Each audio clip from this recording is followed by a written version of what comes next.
Is there any hope for the Royal Mint Silver Britannia? Well, we're going to talk about that and a lot more, so make sure you stay tuned.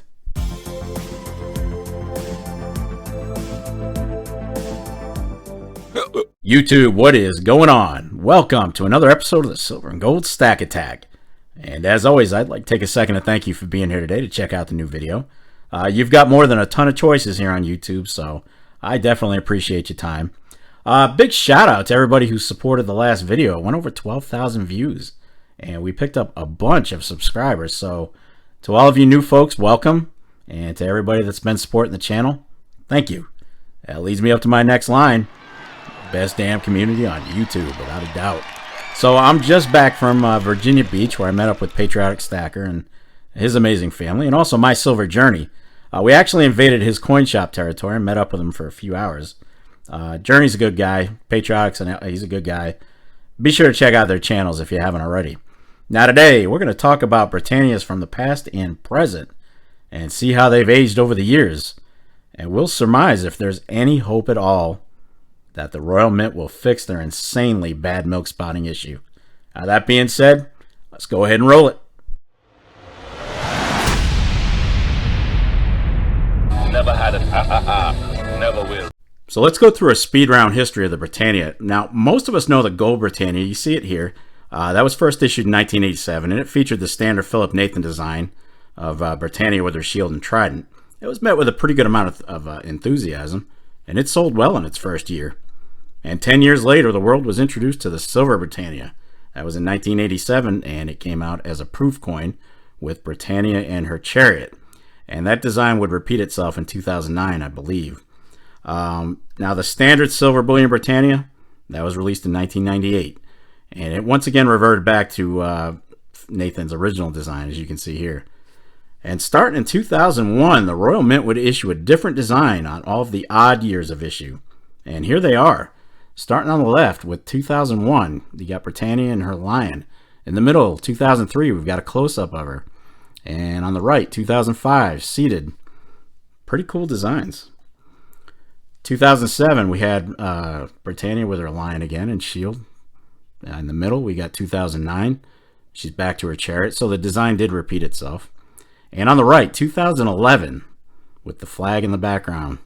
That was going to be the last design. 2011 was the last alternate design they issued.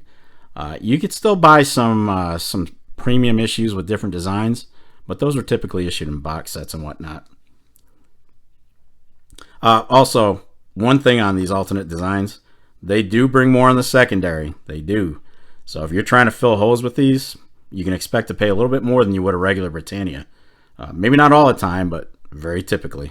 Now, another big change for the Britannia took place in 2013, where the Royal Mint changed the silver purity from 0.958 to 3/9 fine. Now, quite a few folks out there, they're not aware of that little tidbit. You have to remember that Brits weren't always 3/9 fine. And as I stated earlier, the standard Philip Nathan design took over from 2012 on because they ended the alternate designs on the odd years. And it had different backgrounds incorporated through 2020. And then in 2021, the Royal Mint completely modified this design to include 4 amazing security features. You guys know them. Microtext around Britannia, latent image of a trident changed into a lock, a wave background that kind of animates when you turn it, and some really small tincture lines on Britannia's shield. All in all, these features created 2 things in my mind.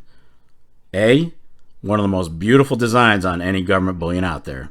No question, it was my favorite. And B, one of the most counterfeit-proof bullion coins you can buy. It's also one of the more affordable ones, too. So, you'd think with all that going for the Britannia, that it would be an amazing value, right?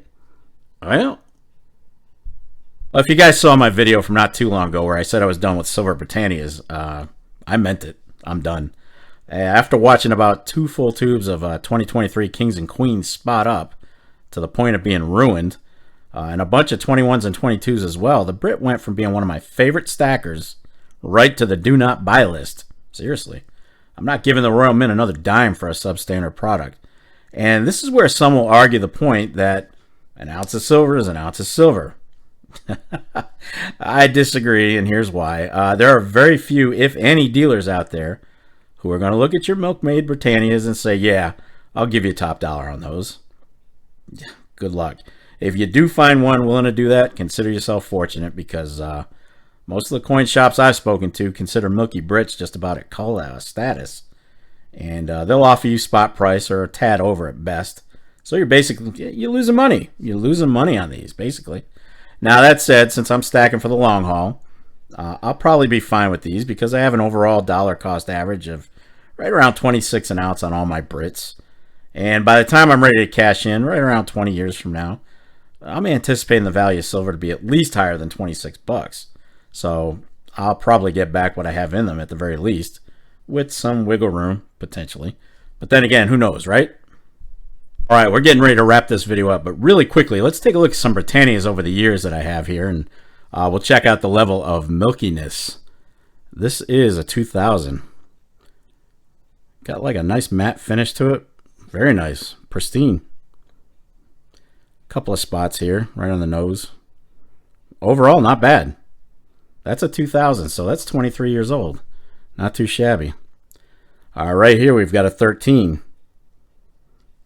And not too bad. Not too bad. It's held up pretty well over the years. What's this one? We've got a 2014. About the same. Oh, well, forget that. Big milk spot on that one, so 14's no go.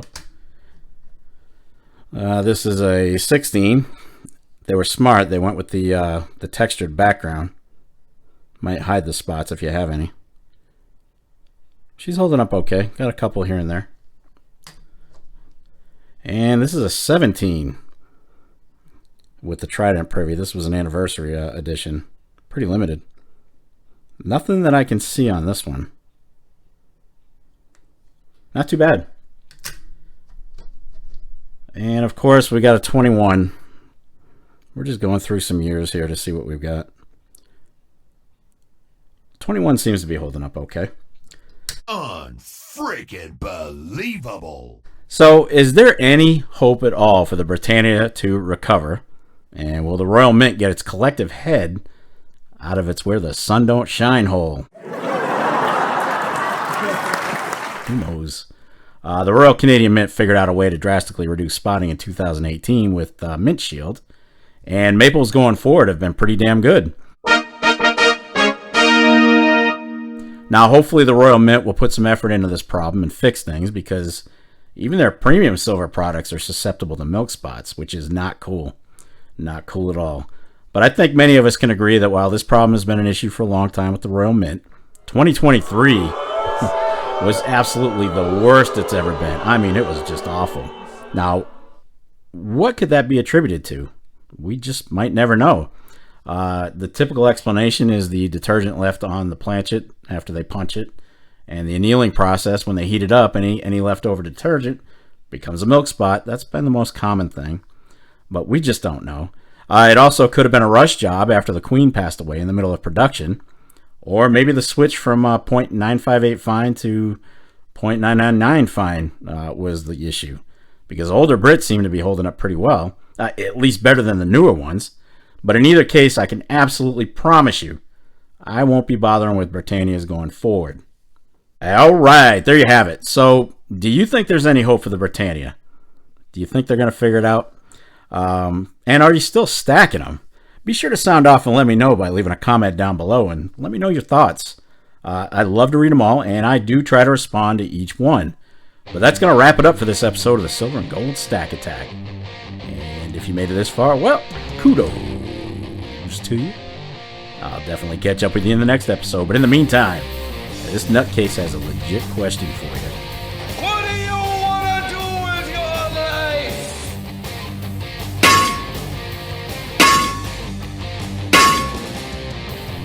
Damn right, get stacked. Stay safe and be well, everyone. I am out of here. Peace, folks.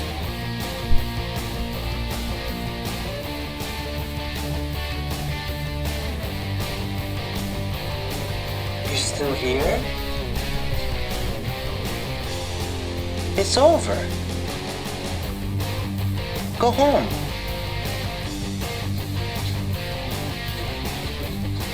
Go.